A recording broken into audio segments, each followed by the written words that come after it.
hasil terjemahannya dia mendapatkan honor itu sebanyak 2 bulan gajinya, yang gaji di kantornya. Jadi bayangkan teman-teman, dia bersedekah 1.000 rupiah, walaupun nilainya kecil tapi maknanya besar. Kenapa besar? Dia tidak mempunyai lagi uang pada hari itu, dia tidak makan pada hari itu, kemungkinan istrinya juga tidak makan, anak-anak juga, tetapi dia rela lo bersedekah uang terakhir yang dia milikinya. Assalamualaikum warahmatullahi wabarakatuh. Terima kasih teman-teman masih setia di channel saya. Dan bagi teman-teman yang baru saja melihat video saya, salah satu video saya, silahkan kunjungi video-video saya yang lainnya yang berhubungan dengan keajaiban sedekah. Banyak persoalan masalah terselesaikan dengan sedekah, seperti memiliki keturunan, bisa membayar lunas semua utang-utangnya, mendapatkan rezeki yang berlimpah, mendapatkan pekerjaan, melancarkan bisnisnya. Terus banyak penyakit juga yang sembuh karena sedekah. Jadi silahkan cek video-video saya yang lainnya yang ada di playlist saya di keajaiban sedekah. Ntar linknya saya taruh di akhir video ini ya. Jadi tonton video ini sampai habis. Oke, seperti biasa saya akan membawakan kisah yang sangat menarik sekali yang masih berhubungan dengan keajaiban sedekah. Kisah nyata keajaiban sedekah. Kisah yang akan saya tampilkan kali ini lagi-lagi masih bersumber dari buku yang sangat bagus sekali, yang sangat inspiratif sekali, tentu saja kisah nyata, yaitu yang berjudul Dikejar Rezeki dari Sedekah karya Faror Moiz. Oh ya, beberapa kisah-kisah sebelumnya saya juga ambil dari buku ini, buku yang barusan saya sebutkan itu. Banyak sekali kisah-kisah nyata keajaiban sedekah yang ada di buku itu yang mau saya bagikan teman-teman. Nah, kalau bagi teman-teman yang penasaran buku apa sih yang saya baca kemarin ini yang tentang dikejar rezeki dari sedekah, bukunya seperti ini nih. Nah, bagi teman-teman yang mau membaca keajaiban sedekah banyak lagi yang lain, ada lebih dari 100 cerita di buku ini, silakan dilihat di toko-toko buku yang lainnya, itu karya Faror Moiz. Kalau saya, buku ini saya pinjam di perpustakaan Depok, jadi terima kasih perpustakaan Depok.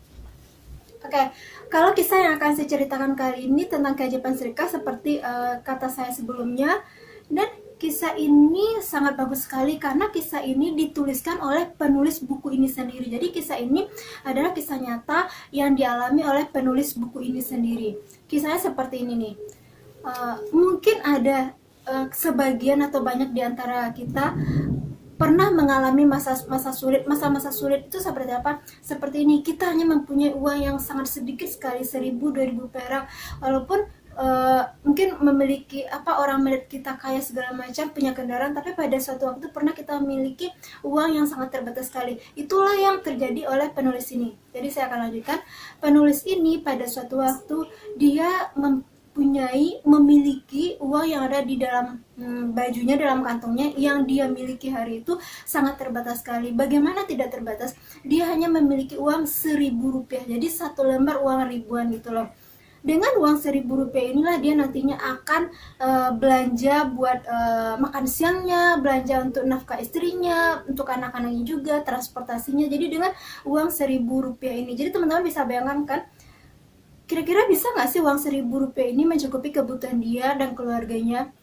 Tentu saja kalau kita bicara dengan akal sehat tentu saja tidak tercukupi. Tetapi apa yang terjadi mengubah segalanya. Ternyata akhirnya dia menerima keajaiban yang didapatnya. Oke, makanya tonton video ini sampai habis ya.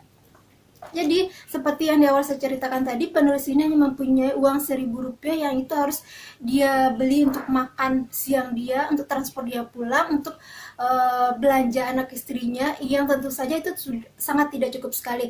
Karena dia berpikir itu sangat tidak cukup sekali, tentu saja dia merasa tertekan, merasa agak stres, merasa pusing gitu loh.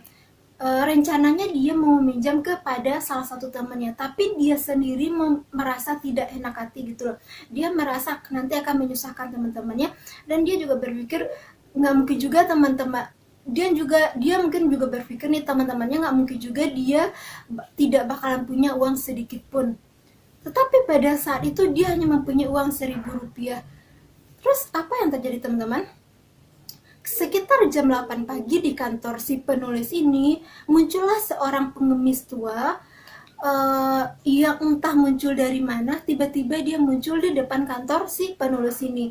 Jadi karena melihat penampilan pengemis ini, nenek-nenek yang sangat tua sekali, penampilannya lusuh dan dia kelihatan sudah tidak makan beberapa hari, jadi kelihatan lemas, lesu gitu dan penampilan compang-camping. Akhirnya si penulis ini yang ekonominya dan uangnya yang terbatas tadi, dia memberikanlah sedekah kepada nenek-nenek pengemis ini sebanyak 100% uang yang dimilikinya, yang ada di kantongnya saat itu 1.000 rupiah. Dia berikanlah uang 1.000 rupiah itu kepada si nenek-nenek tadi, dan akhirnya nenek-nenek itu pergi entah kemana gitu kan. Kemudian si penulis ini berpikir dia telah menyerahkan uang satu-satunya yang dimiliki, yang artinya dia hari ini dia tidak bakalan makan siang, yang artinya dia mungkin aja untuk transportasi dia jalan ke rumahnya atau dia meminjam uang dia juga sungkan, terus kemungkinan juga istrinya akan menunggu uang belanja dari dia. Tapi dia pada saat dia melihat si nenek-nenek pengemis tadi, dia tanpa berpikir panjang memberikan uang terakhir yang dimilikinya, 100% uang terakhir yang dimilikinya. Kenapa dia bisa memberikan uang tersebut tanpa berpikir panjang, walaupun nilainya tidak bisa besar juga kan, mungkin kecil juga lah 1.000 rupiah, tapi kan itu uang terakhir yang dia milikinya gitu loh teman-teman. Alasannya adalah kalau si nenek-nenek tadi dengan penampilan dia yang lusuh, dengan penampilan dia yang sangat yang sangat namanya itu ya bisa dimaklumi lah, sangat-sangat terbatas sekali dengan lusuh, terus dia lemas gitu, lesu. Kemungkinan kalau nenek itu tidak makan lagi pada hari itu, kemungkinan kata si penulis ini di dalam buku yang saya baca itu adalah kemungkinan nenek itu tersebut, pengemis tersebut bisa pingsan atau bisa bahkan meninggal dunia pada hari itu juga. Kita tidak mendahului takdir, mendahului kematian, tetapi kalau dari prediksinya karena saking lemasnya gitu loh. Sementara si penulis ini dia merelakan uangnya tersebut, dia merasa si nenek ini lebih butuh dibandingin dia, walaupun dia belum makan siang, mungkin aja hari itu dia tidak makan, mungkin aja istrinya tidak bakalan makan hari itu, tetapi dia dan istrinya masih sangat muda, jadi kalaupun dia tidak makan hari itu, kemungkinan besar besoknya dia masih tetap hidup, masih bisa bekerja. Dia berkata di dalam buku ini, kemungkinan seminggu ke depan kalaupun dia tidak makan, dia masih bisa tetap hidup. Lain halnya kalau dibandingin dengan nenek pengemis tadi, kemungkinan dia bisa pingsan atau meninggal dunia pada hari itu. Maka itulah alasannya si penulis tadi memberikan uang 1.000 rupiah tadi, bukan karena dia memiliki banyak uang dia berikan sedekah, enggak juga, tapi karena rasa kemanusiaan yang dia milikinya, akhirnya hati nuraninya mengetuk, walaupun dia tidak makan tapi dia memberikan makan kepada orang lain dalam bentuk sedekah uang kepada fakir miskin atau pengemis seorang nenek-nenek gitu loh. Terus kemudian dia setelah memberikan uang 1.000 rupiah itu, dia melanjutkan pekerjaannya di kantor itu sebagai penulis, dan dia juga mempunyai pekerjaan sampingan lainnya, tapi di kantornya itu adalah dia pekerjaan sebagai penulis gitu loh. Karena keasikan bekerja, si penulis ini tidak memikirkan lagi uang yang 1.000 rupiah tadi. Mungkin dia tidak berpikir lagi dia lapar segala macam kan, dia nggak berpikir lagi, dia udah fokus bekerja. Beberapa saat menjelang jam pulang kerja, sedikit lagi jam pulang kerja mau datang gitu loh, tiba-tiba ada seseorang yang memberikan sebuah amplop kepada penulis tersebut. Orang ini mengatakan, "Bos, ini uang kamu." Terus si penulis ini kaget lah ya, kira-kira ini uang siapa, sementara orang yang memberikan amplop kepada dia itu, orang yang memberikan amplop kepada dia tuh penulis ini nggak kenal. Tapi ini uang kamu bos, ambillah. Diambillah sama penulis itu, dan terus dia nekam-nekam, kira-kira siapa ya yang punya hutang kepada dia nih, siapa ya kira-kira yang memberikan pinjaman atau uang dalam amplop ini, siapa gitu. Dan untuk menghilangkan rasa penasarannya, penulis ini membukalah amplop tersebut. Dan apa yang terjadi teman-teman? Di dalam amplop tersebut adalah royalti atau honor untuk si penulis ini dari terjemahan yang dia kirim 2 minggu yang lalu. Jadi si penulis ini mempunyai pekerjaan sampingannya sebagai penerjemah.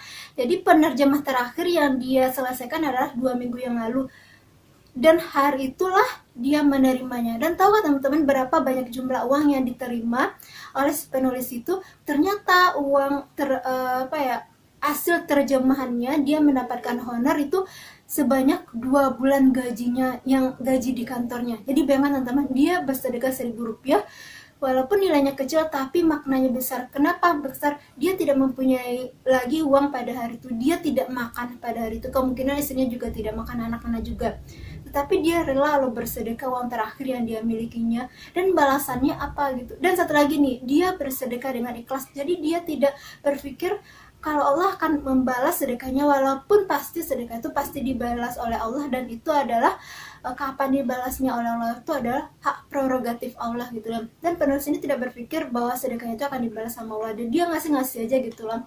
Ternyata balasan yang diterima itu adalah 2 bulan gajinya selama bekerja di kantor. Bayangin teman-teman, dari 1.000 rupiah, kalau kita UMR aja sekarang gaji udah berapa? Udah 4 juta lebih, kalau 2 bulan udah berapa gitu. Berarti 2 bulan kebutuhan keluarganya tercukupi dari sedekahnya 1.000 rupiah. Kalau menurut teman-teman, adakah sih teman-teman yang mengalami kisah atau pengalaman seperti ini? Silahkan share di kolom komentar.